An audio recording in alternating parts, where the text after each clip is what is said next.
those awards, and back there I can see them. First time I get to see them in a backdrop.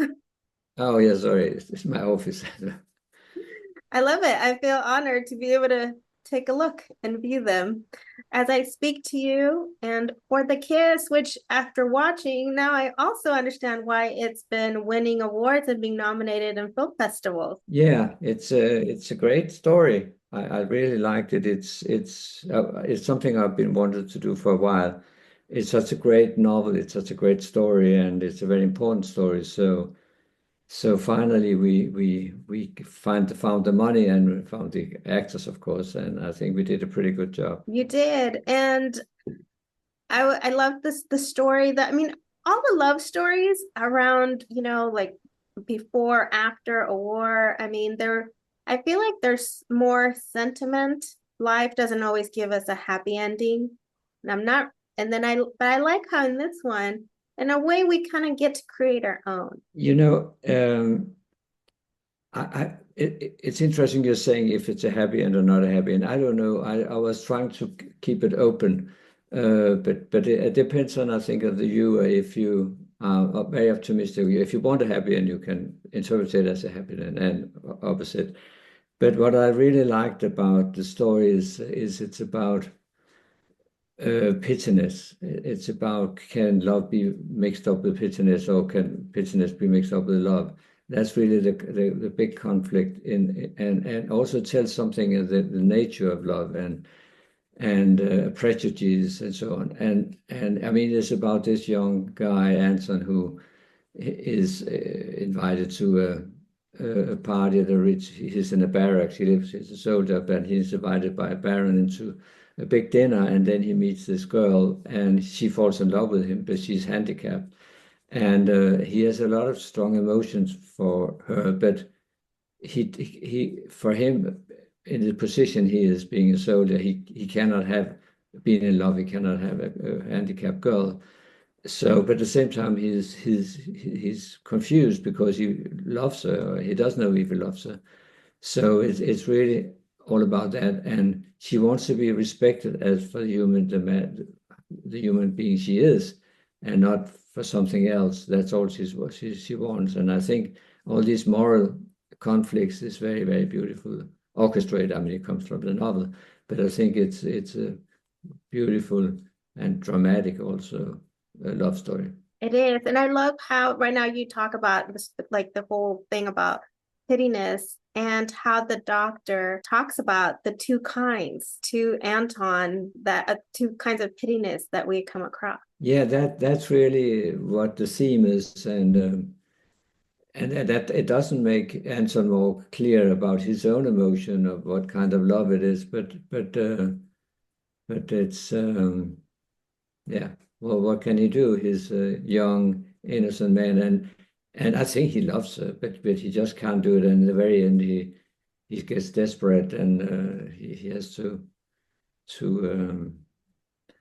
But it is too late, unfortunately. It is. But I feel like at the end, he kind of fights or transits and crosses the border of the criticism of what people will say, what people tell him. He decides to go with his instinct. And that's what I loved about it. Because he has a moral issue. He has a strong.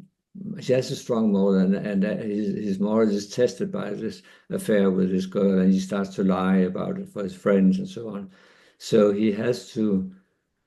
He cannot stay where he is anymore. He has to kind of sacrifice himself, or he voluntarily enter the army in the First World War, and which has a strong. But that's the only way he can move on, because he has such a strong moral.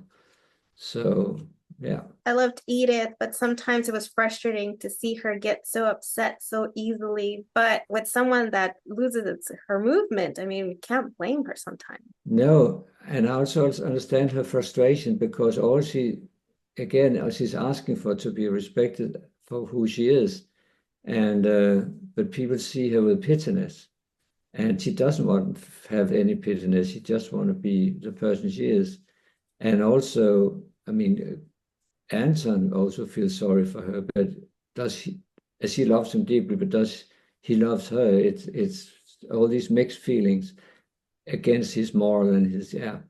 It's a very powerful story, yes. Part where it says, the doctor says about, and I'm going to quote it, the crippled and outcast stepchildren of God love with so much more deep felt despair than the rest of us. It's true. It's very true that why are we? It's true that people who are handicapped or can be any kind of handicapped are different. They have to fight so much for getting attention of get love, which is very sad. But that's how it is, and we take love for something granted, and so easy about it. But this girl, she's people with any kind of disease or handicap, they struggle so hard trying to be accepted and feel loved, and something so important and dear, but where we are a little bit arrogant about it. So that scene where the dad, Edith's dad, is telling Anton about her crudeness personality, trying to excuse it a little. It kind of I thought in my mind, maybe with people that come off that way, maybe we should try to have a little patience, because we don't really know what may be going on. Yeah, because Edith she is desperate, and she's very frustrated and angry, and she's very young. I mean, sometimes she behaves like a little child, a little girl, and that's why the father is trying to tell Anton so he doesn't get scared of her. But she's so spontaneous, and she's desperate, and it also tests Anton's relationship to her, combined with the fact that he understands she's in love with him, and he doesn't know how to react to that. So it's all these moral questions that the story is trying to focus on, which I think is very important and beautiful. Thank you so much for your time. Like I said, thank you very much. I really love the film, and the ending. I wish I could talk about it. Yeah. It's open. Let's see. It's open. Thank you. Thank you.